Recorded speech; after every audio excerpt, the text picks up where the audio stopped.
நண்பர்களே, இன்றைக்கி நான் வந்து உங்களுக்கு ஒரு கதை சொல்ல போகிறேன். அந்த கதையை கேட்டு நல்லா என்ஜாய் பண்ணுங்கள், ஷேர் பண்ணுங்கள், சப்ஸ்கிரைப் பண்ணுங்கள்.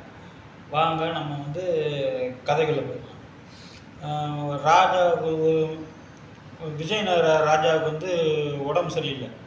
அவருக்கு வந்து வறட்டு இருமல். வறட்டு இருமல்னோடனே அவரை வந்து வைத்தியம் பார்த்துட்டு மருத்துவர் சொன்னாராம், நீங்கள் வந்து ஊறுகாய், தயிர், இந்த புளிப்பான ஐட்டம் எதையும் நீங்கள் வந்து சேர்த்துக்கக்கூடாதுன்னு. ஆனால் அவர் வந்து அதை மருத்துவர் சொல்கிறது வந்து கேட்கல.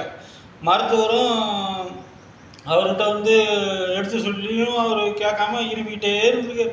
ஆனால் அரசவைக்கு ராஜா வரல. உடனே ஒரு 3 நாள் கழிச்சோன்னா, ஆஹா, ராஜாவுக்கு வந்து உடம்பு சரியில்லை, அவர் வந்து மருத்துவர் சொல்கிறது வந்து கேட்க மாட்டேங்கிறாரு, தயிர், ஊறுகாய் இதெல்லாம் எடுத்துக்காம விடவே மாட்டேங்க. உடனே அதை யோசிச்சுட்டு இதெல்லாம் பக்குவமாக ராஜாக்கிட்ட எடுத்து சொல்கிறது யாரால முடியும்? தெனாலிராமனால் தான் முடியும். உடனே தெனாலிராமன்கிட்ட போயிட்டு, தெனாலிராமா, ராஜா வந்து மருந்து கொடுத்துட்டு அவர் சொல்கிற உணவுப் பொருள்லாம் கேட்காம எடுத்துக்கிட்டே இருக்காரு, அதுக்கு நீ தான் ஏதாவது ஒரு பேசணும்.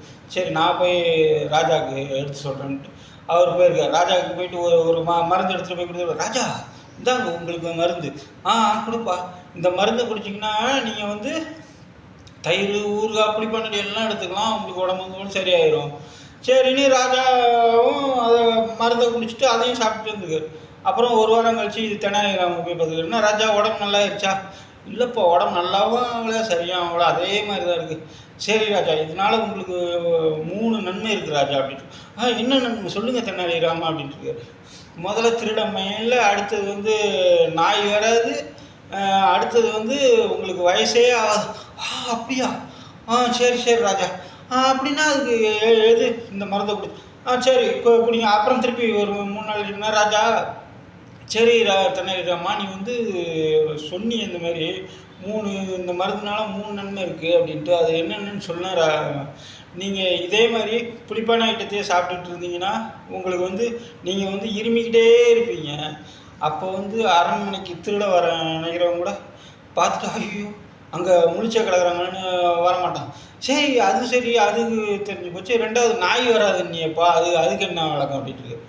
நாய் வராதுன்னா உங்களுக்கு வந்து நீங்கள் வந்து இப்படியே நோய்வாய்ப்பட்டே இருந்தீங்கன்னா உங்களுக்கு வந்து நான் எந்திரிச்சு நடக்க முடியாது. நீங்கள் எந்திரிச்சு நின்னா கூட ஒரு கொம்பை வச்சுக்கிட்டு தான் நிற்பீங்க. அப்போ அந்த கொம்பை பார்த்ததும் நாய் என்ன பண்ணும்? ஆஹா, கொம்பை வச்சுட்டு ஒரு வயசானவர் நிற்கிறாருடா, நம்ம போனால் அடிக்கணும், அதனால் அரண்மனைக்குள்ள இந்த நாயும் வராது. சரி, நான் வயசே ஆக மாட்டேன்னு சொன்னியப்பா, அதுக்கு என்னப்பா விளக்கம் அப்படின்னு கேட்டு. வயசே ஆக மாட்டிங்கன்னா நீங்கள் வந்து இப்படியே இருமிக்கிட்டே இருந்தீங்கன்னா, இப்படியே நோயோடு இருந்தீங்கன்னா உங்களுக்கு வந்து சீக்கிரமாகவே நீங்கள் வந்து மரணம் அடைஞ்சிருவீங்க. அதனால் உங்களுக்கு வந்து வயசே ஆகாது.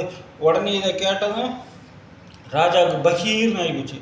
உடனே அதுக்கப்புறம் மருத்துவர் சொன்னபடி அவர் வந்து பத்தியத்தை கடைப்பிடிச்சி புளிப்பெல்லாம் தவிர்த்து அப்புறம் இருமல் சரியாயிடுச்சு. இருமல் சரியானதுக்கப்புறம் அப்புறம் ராஜா வந்து அரண்மனைக்கு வந்து நல்ல முறையில் ஆட்சி பண்ணி அந்த ஊரே நல்ல அந்த நாடே செல்வ செழிப்போடு இருந்தான். உடனே ராஜா சொன்னான், இந்த தெனாலிராமனால தான் நான் இன்னைக்கு வந்து உயிரோடு இருக்கேன் அப்படின்னா. இதுதான் தெனாலிராமன் புத்திசாலித்தனம்.